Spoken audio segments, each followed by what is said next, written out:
Salam değerli izləyicilər, hər birinizin sabahınız xeyir, hər birinizi xoş gördük. Azərbaycanımızı qürbətdə yaşayan qardaşları salamlayıram. Bugün Bərdə At Bazarının çəkirik. Bərdə At Bazarı.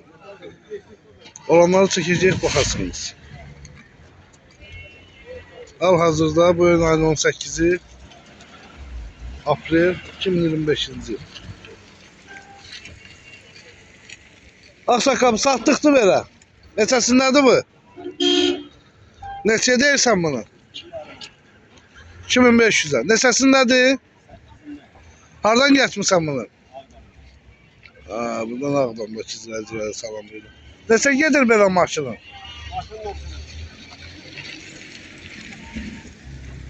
Boyuna qədər döşməmsən? Bir 40? 1.40-1.42 diyor oğlum. Qiyməti 2500.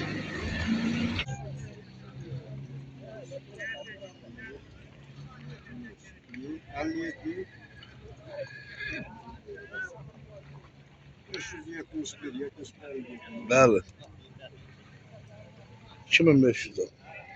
Razılaşma yeri var. 21.71. Elə belə bir tərpələrsəm mən çəkəm.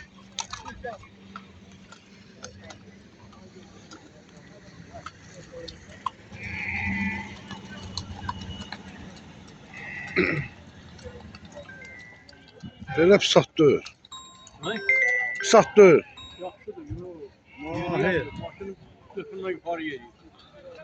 Ay maşallah, raket kimi getdi. Gölbahır'da yoktu şu 6-7 tane.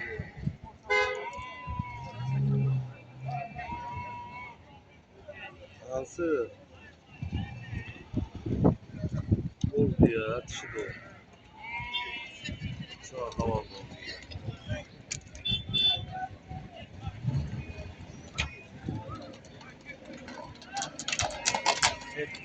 Qaşaq.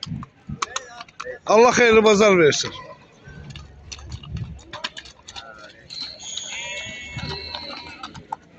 Saklayan bile bu oyunu.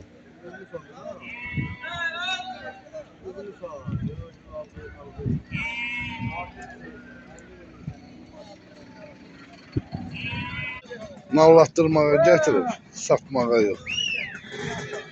Yani olanları çalışırıq ki çəkək, bir dənə at çəkmişik. Kənan o neçəsindədir?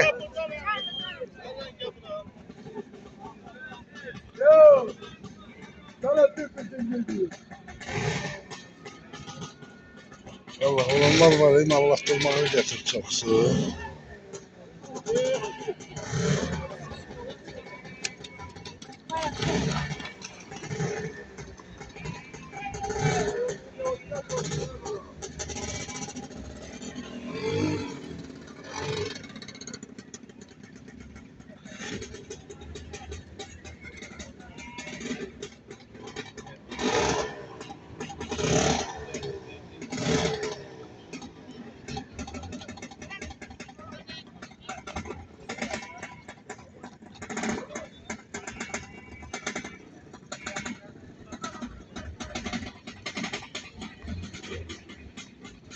Oldu değerli izləyicilərimiz. Bugünlük Bərdə bazarından bu qədər. Yəni at yoxdur.